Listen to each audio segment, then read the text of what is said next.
Bonsoir et bienvenue sur TV78 pour le 7-8 Week-end, votre émission pour être au fait de l'actualité yvelinoise, connaître aussi les idées de sortie à faire ce week-end dans le département. Voici le programme de ce 8 octobre. Une maison d'arrêt de 700 places prévue en 2027 à Magnanville. L'information a été révélée par voie de communiqué de presse du ministre de la Justice Éric Dupond-Moretti.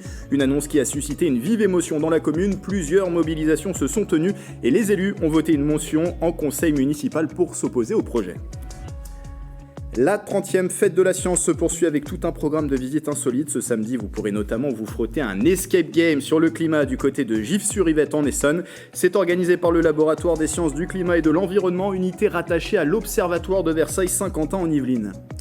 Et puis de la musique, jouée par des pianos d'époque. Jusqu'au 13 octobre, l'auditorium de Chanorier de Croissy-sur-Seine accueille les fêtes romantiques. L'événement est organisé tous les ans depuis 1999 et ce sera au programme de la sélection de Bichente. Maria Santisteban, bonjour Bichente. Bonjour Grégory. Alors quel est le menu du jour ? Toujours sur le thème de la fête de la science, on aura comme invité Sandrine Lefloïc pour venir nous parler du côté de la commanderie de Saint-Quentin-en-Yvelines du village de la science et également le retour du Déclic Théâtre. Déclic Théâtre qui remet le couvert à la Meurise et ce sera au programme tout à l'heure de votre partie loisir dans ce 7-8 Week-end.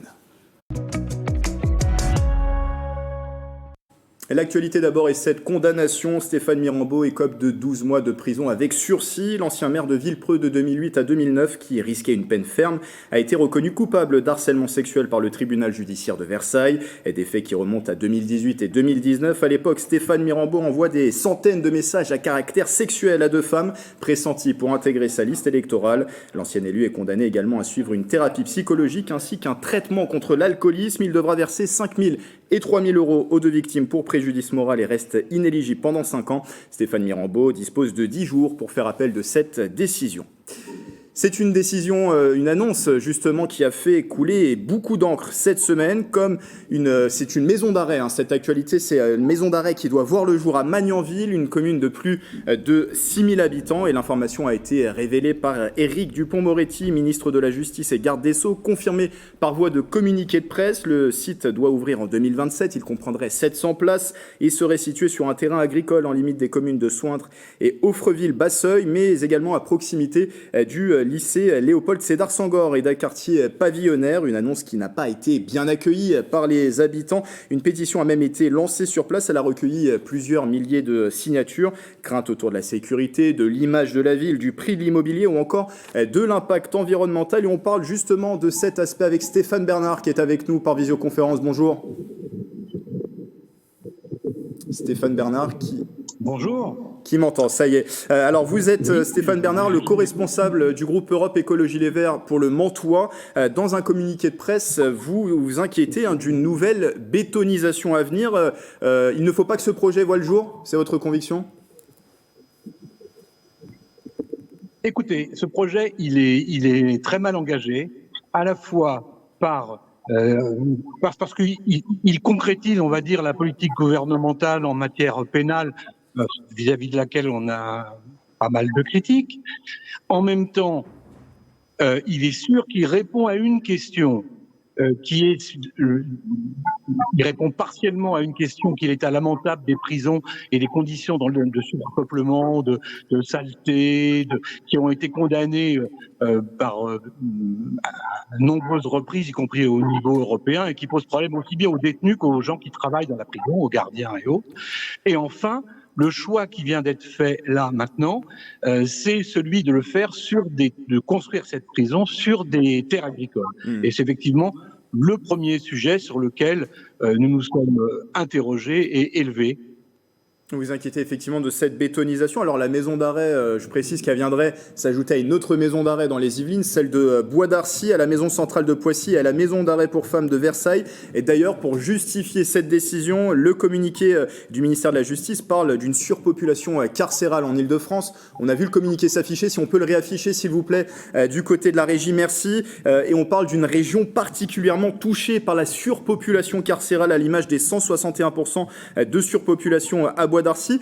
C'est une vraie problématique, Stéphane Bernard, cette surpopulation carcérale. Comment on peut y répondre, justement, en ne construisant pas forcément de nouvelles maisons d'arrêt ? Comment y répondre ? Alors, on peut y répondre déjà en modifiant l'ensemble de la politique pénale. La politique pénale, elle s'appuie sur trois aspects. des conditions sociales d'un certain type de délinquance qui existe et qui remplit très largement les prisons. D'autre part, les conditions dans lesquelles s'effectue la réparation, aussi bien pour les détenus condamnés, mais aussi ça a des conséquences, bien sûr, pour les victimes de cette délinquance. Et enfin, les conditions de la réinsertion. Donc, ces trois éléments sont liés et ça ne peut pas se résoudre simplement par une augmentation du nombre de places. Alors maintenant, c'est vrai, il y a des mauvaises, je l'ai dit tout à l'heure, il y a des mauvaises conditions dans de très très nombreuses places. Il y a 68 000 détenus aujourd'hui pour 60 000 places. On voit bien que là, il y a un problème. Donc ça, nous sommes tout à fait conscients de ça. Et c'est pas une fuite en avant dans l'augmentation du nombre de places, c'est traiter l'ensemble de ces questions de délinquance et de réparation et le fait que ça soit fait dans des conditions décentes. Alors maintenant, il y a des tas d'endroits qui sont des zones désindustrialisées qui sont abandonnées. Il y a des tas d'endroits où on peut utiliser des terrains s'il y a absolument besoin pour améliorer les conditions dans les prisons. Mais aujourd'hui, si on croit réellement à ce qu'on dit sur le réchauffement climatique, il est extrêmement important aujourd'hui d'arrêter d'artificialiser les sols et en particulier en Île-de-France où il y a besoin de terres agricoles. Il y a un mouvement aujourd'hui qui va vers la renaissance de zones maraîchères et voilà. Et donc c'est quelque chose qui doit être pris en compte de façon absolument prioritaire. Et une dernière chose, Stéphane Bernard, plusieurs mobilisations, je le disais, se sont tenues depuis l'annonce de l'apparition de cette maison d'arrêt. Il y a même une délégation, puisqu'il y a une mobilisation qui s'est tenue mardi soir, juste avant le conseil municipal de Magnanville. Une délégation a été reçue par le maire Michel Lebouc. Une motion a d'ailleurs été adoptée à l'unanimité au cours de ce conseil pour se positionner contre ce projet du ministère de la Justice. Alors, dans un communiqué de presse, le maire de Magnanville dit avoir été victime d'un déferlement sur les réseaux sociaux suite à cette annonce. Il se défend d'avoir donné son aval au projet et à aucun moment l'État n'a consulté les élus. C'est ce que dit le maire de Magnanville. Une maison d'arrêt qui serait construite dans une commune sans l'aval justement d'une municipalité, ça paraît invraisemblable quand même. Ça paraît tout à fait invraisemblable et d'ailleurs il y a eu de nombreuses contradictions dans les déclarations de Michel Lebouc. À un certain moment, il admet qu'il était au courant. Ça a été discuté à un moment ou à un autre. Il y a eu au moins des approches. D'autre part, c'est pas le seul.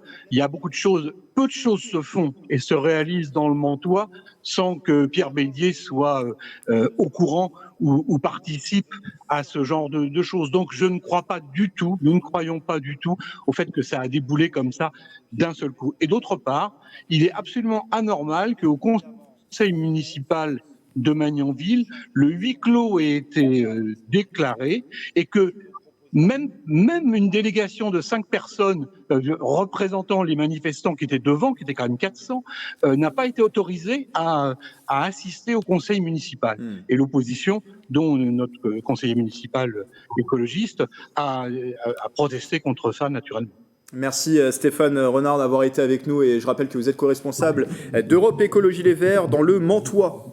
Et beaucoup d'élus d'ailleurs pour ajouter à cette thématique se sont également prononcés sur ce projet. Une réaction notamment du député de la 9e circonscription, Bruno Millienne, qui est voisine de la 8e où est située cette commune de Magnanville. Le parlementaire comprend les craintes légitimes suscitées par le projet mais est convaincu qu'il est une chance pour le territoire yvelinois. Il parle de 700 emplois directs et indirects qui seraient créés par l'arrivée de cette maison d'arrêt, une sécurité renforcée, pas d'impact sur les valeurs des biens immobiliers. Sur ce dossier, comme les autres, c'est l'esprit de responsabilité qui doit nous animer. Fin de citation. Voilà pour cette actualité marquante de cette semaine, mais il y en a eu d'autres dans les Yvelines depuis lundi. Ce qu'il faut retenir, c'est résumé par Céline Charles.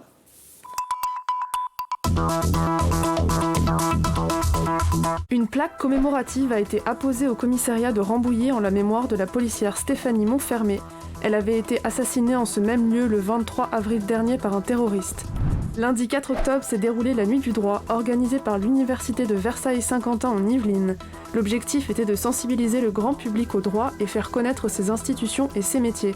Au programme, conférences, débats et lectures autour du philosophe et homme politique Alexis de Tocqueville. Le salon Autonomie s'est tenu lundi et mardi au Muro. Depuis 5 ans, l'événement est dédié aux innovations et nouvelles technologies autour de l'autonomie. Appartements équipés de domotique, vente et location de matériel d'accessibilité étaient au programme. Le 28e festival de la bande dessinée se tiendra ce week-end au château de la commune de Buc. En attendant ce rendez-vous, le réalisateur de Yakari, Xavier Giacometti, a animé un atelier auprès d'enfants à Viroflay. C'est en ce moment la fête de la science. À cette occasion, la scientifique Young Kyung Park, ex-chercheuse de l'INRAE, a gagné le prix L'Oréal UNESCO, qui récompense les femmes scientifiques. L'université Versailles-Saint-Quentin organise également des animations tout le week-end.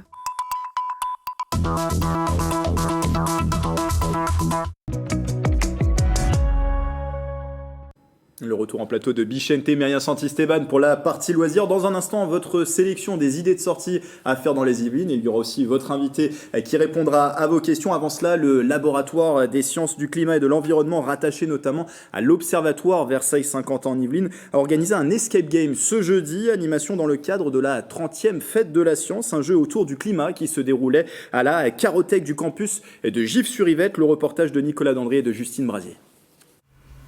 Donc c'est une série temporelle de la température. Bon, je vais montrer ça aux autres. Résoudre des énigmes autour du climat, le principe de cet escape game scientifique organisé par le laboratoire des sciences du climat et de l'environnement. Objectif, sortir de cet espace en trouvant les indices dissimulés. Ils sont sur les traces d'une chercheuse qui a été enfermée en 2053 dans la Carothèque suite à une très très forte canicule. Elle s'est volontairement enfermée parce que après plusieurs jours, voire semaines de canicule à des températures supérieures à 45 degrés, sa climatisation est tombée en panne. C'est aux participants de comprendre, de trouver les indices pour, à sa place à elle, trouver comment sortir, et tous ces indices sont en lien avec l'histoire du climat.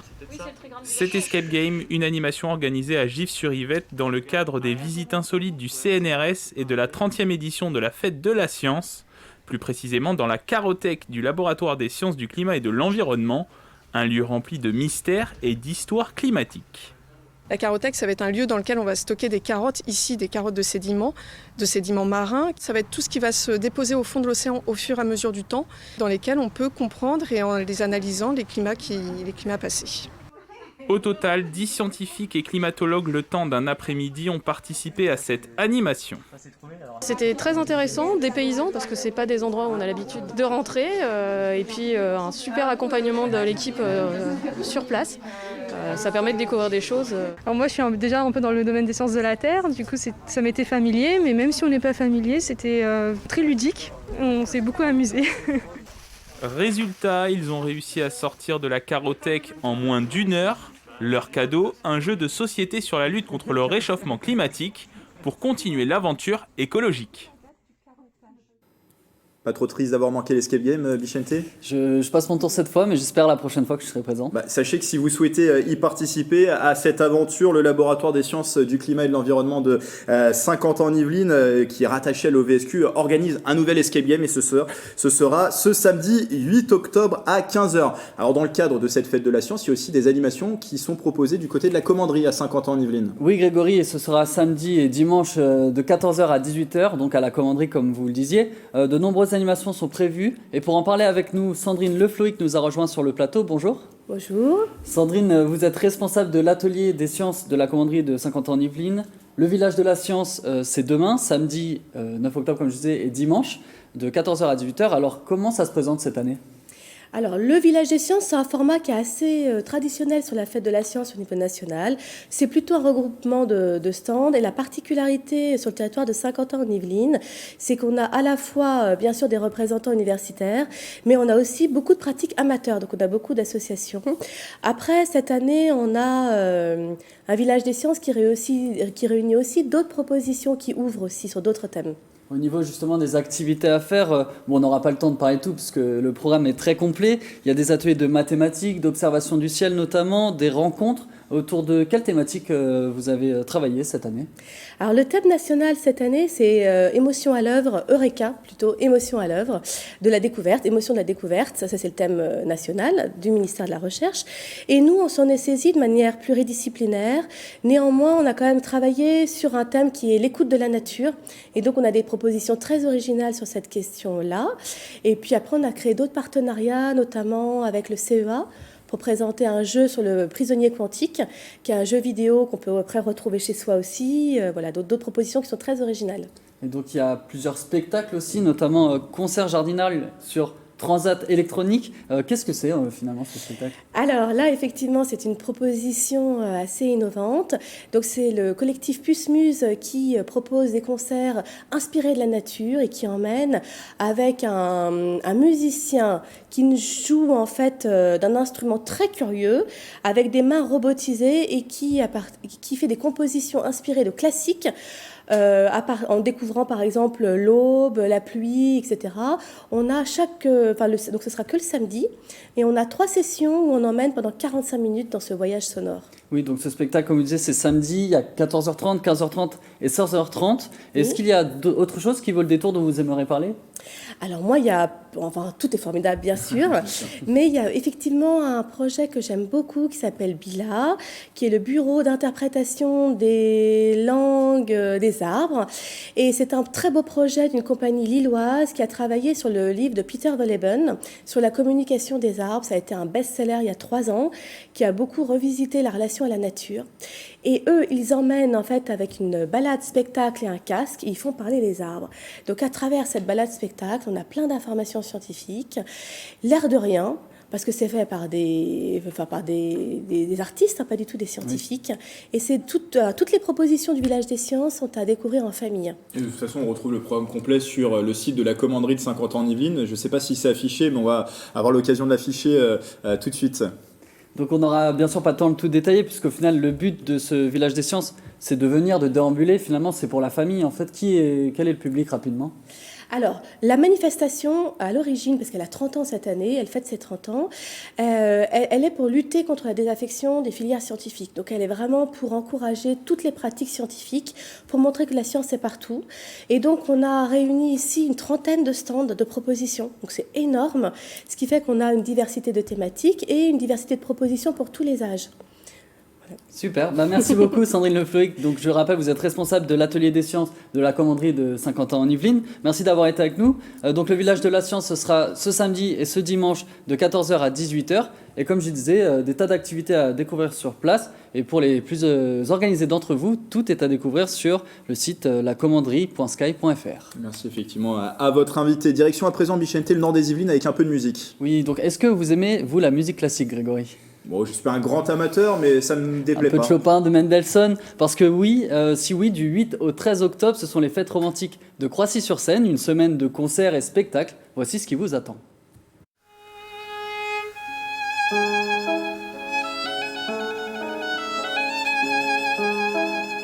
Reconnaissez-vous cet air ? Pour les cinéphiles, vous aurez pu l'entendre dans le chef-d'œuvre Le Pianiste, sorti au cinéma en 2002. Il s'agit en effet des Nocturnes de Chopin. C'est un nocturne extrêmement connu et qu'on n'aurait jamais dû connaître car il l'avait écrit pour simplement sa sœur. Il avait souhaité que ça soit détruit à sa mort et son secrétaire n'a pas souhaité qu'il en fût ainsi et c'est comme ça qu'on peut le jouer aujourd'hui. Et en plus, là, dans une transcription pour violon et piano. Une composition qui sera jouée parmi tant d'autres à l'occasion des fêtes romantiques de Croissy-sur-Seine, du 8 au 13 octobre prochain. Une semaine de musique prestigieuse sur des pianos prestigieux. Celui qui est derrière moi, c'est un piano de Jean-Baptiste Streicher, qui était lui-même le fils de Nanette Streicher, qui faisait des pianos déjà dans les années 1800 et dont le père faisait des pianos pour Mozart.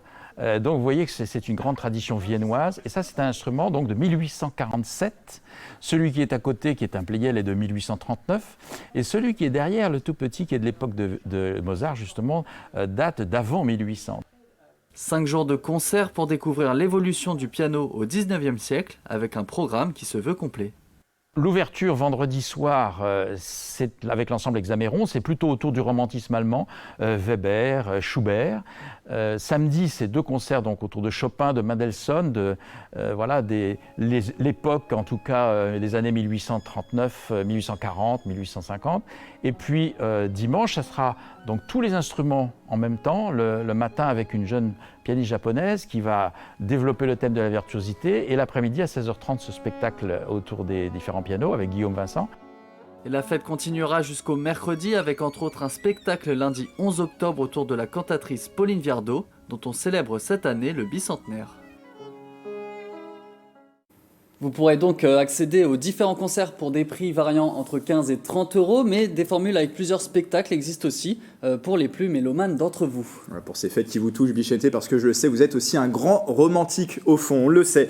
Maintenant, place au premier salon des auteurs, c'est à Vernouillet. Oui, organisé par l'association Envers et avec tous, basée, elle, à Verneuil-sur-Seine. Et ça se passe dimanche 10 octobre de 10h à 18h. Le but, c'est d'accueillir les auteurs du coin. Il y en aura 8 originaires des communes alentours. Donc je disais Verneuil, Vernouillet, Triel-sur-Seine ou encore Mantes-la-Jolie. Ils viendront présenter et discuter autour de leurs livres. Et vous verrez qu'il y en a pour tous les goûts. De la poésie au roman historique en passant par les romans jeunesse. Pour plus d'informations, rendez-vous sur la page Facebook de l'association Envers et contre tous. Une spécialité saint-quentinoise à présent, l'improvisation et l'association Déclic Théâtre qui revient dès la semaine prochaine. Oui, la 6e édition sera lancée à la Meurice de Trappes, un match d'improvisation entre comédiens à partir de 20h30 avec le retour du public. Des retrouvailles aussi pour Nour El Yakin Louis, chargée de la partie impro. Voici son interview express.